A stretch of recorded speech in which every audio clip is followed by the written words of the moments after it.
On se retrouve donc aujourd'hui pour un fourmi tour et on va commencer avec les crématogastères de chez Anthouse. Alors la dernière fois qu'on avait vu l'arène, il n'y avait que du couvain, Et maintenant, comme on peut le voir, il y a 3 ouvrières et je peux vous dire qu'à l'heure où je parle, il y a déjà 4 ou 5 ouvrières.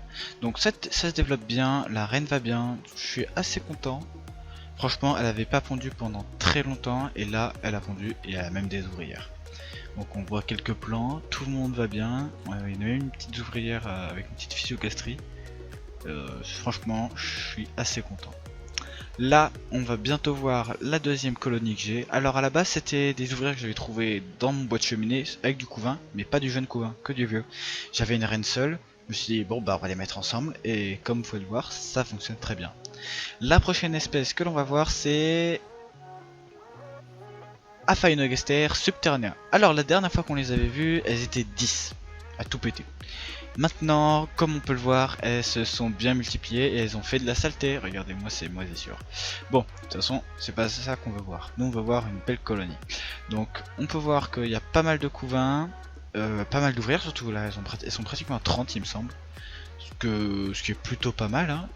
On peut voir que leur comportement est toujours aussi lent. C'est des Aphaenogastères, hein. C'est une espèce assez lente. Et on peut voir qu'elles ont un nouveau nid que j'ai fabriqué moi-même. Si vous me suivez sur Insta, normalement vous l'avez déjà vu ce nid. C'est un peu le même que celui des Ponera quartata, mais on va les voir après.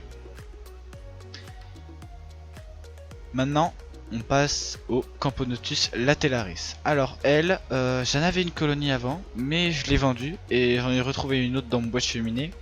Et du coup, bah voilà, je l'ai gardée. Et du coup, la reine est... On peut voir qu'elle a du rouge sur la tête, pas comme mon ancienne qui était totalement noire. Il y a déjà 6 ouvrières. Et on peut voir que là, elles nous ont fini... Elles ont bloqué l'entrée avec du sable. Elles ont juste laissé un tout petit passage. Je trouve ça vachement sympa. Ça se voit qu'elles sont mises à l'aise, quoi. Elles se sont dit, on va préparer chez nous. Ça va être la porte d'entrée. On est tranquillou. Bref, ça veut dire qu'elles vont bien. Et on peut voir qu'elles ont des belles physiogastries. Sauf une. C'est celle qui va chercher la nourriture. Parce que celle-là doit être la plus vieille. Et c'est aussi la plus petite. Donc c'est assez logique. Donc on peut voir qu'elles se promènent et tout, voilà. Elles sont assez contentes. Je pense que ça va assez exploser vu la quantité de couvains qu'on peut voir actuellement. Voilà, je vous laisse avec les images et je reparle à la prochaine espèce.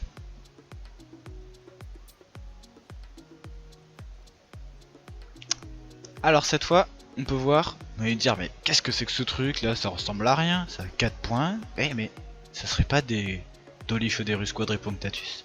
Et si, vous avez raison. Je les ai trouvés dans mon boîte de cheminée et franchement celles-là elles sont vraiment pas piquées d'un temps.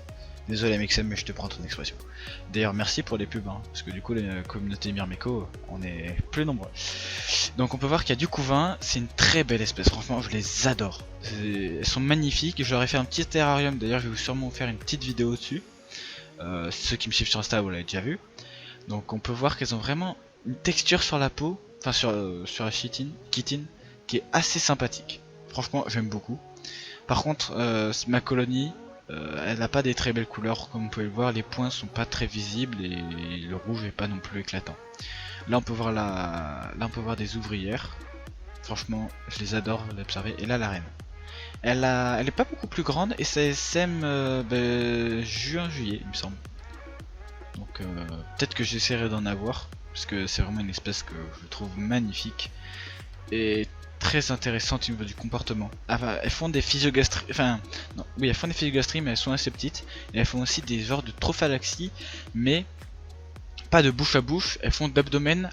Elles prennent la gouttelette qu'elles produisent depuis leur abdomen et elles le donnent aux larves ou aux autres individus. C'est assez intéressant et je vous mettrai peut-être le lien d'une vidéo qui explique cela. Et c'est vachement intéressant. Franchement, espèce top, linicole. Vivant dans un endroit totalement sec, enfin dans la nature non mais le nid doit être totalement sec, en tout cas de mon expérience actuelle. Et voilà. On se retrouve cette fois avec mes Messeurs Barbecues, vous l'avez reconnu, c'est la petite reine extra raide, elle est magnifique, toujours aussi belle. Hein. Et elles sont dans un nid de chez France Fourmier, le Planus que je vous avais déjà montré en vidéo. On peut voir qu'il y a une belle réserve de graines, elles aiment beaucoup les graines de chicorée.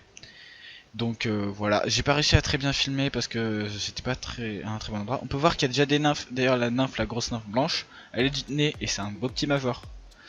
Donc j'ai eu mon premier major, on peut voir qu'il y a vraiment des grosses larves. Hein. Et j'ai eu mon premier major et il est assez beau, il a un beau rouge.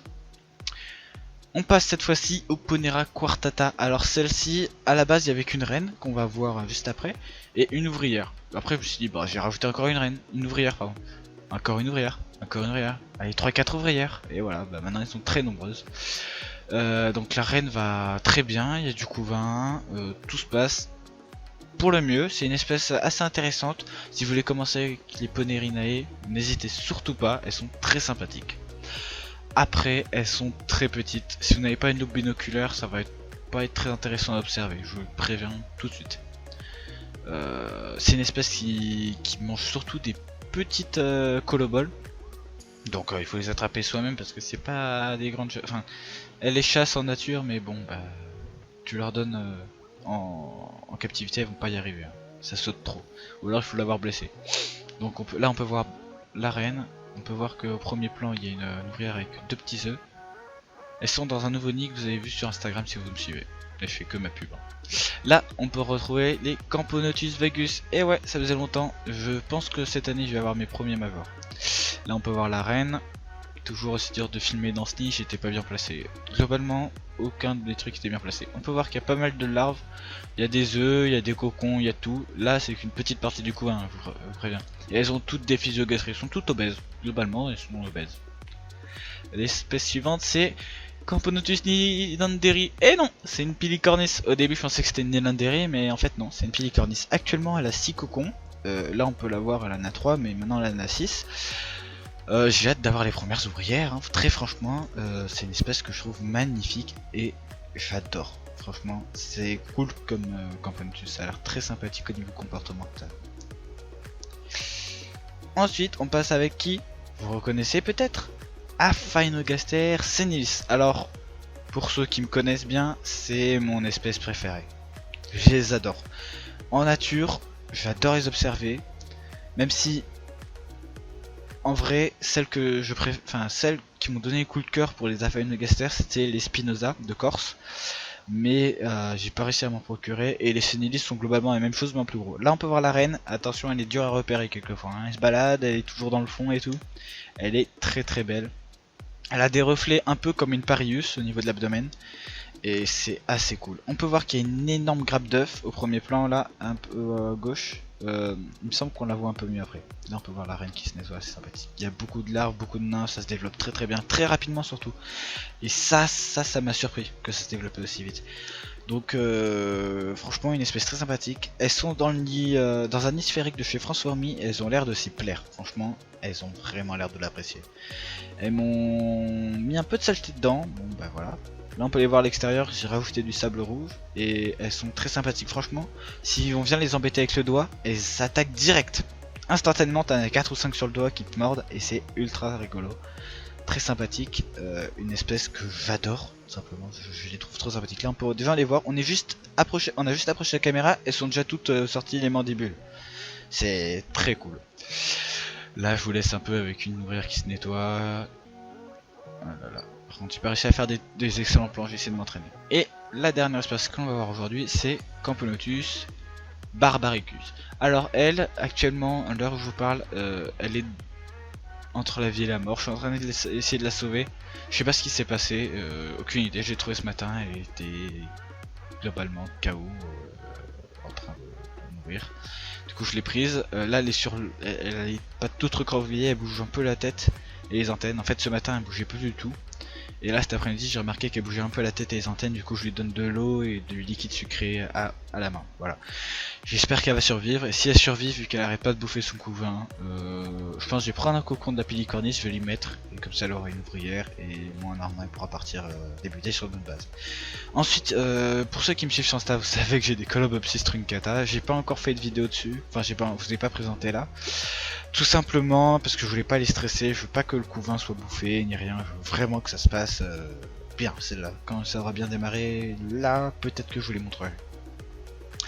Il me semble que j'ai fini. Ah oui, la Myrmeca ruginodis, il me semble que c'est comme ça que ça se prononce.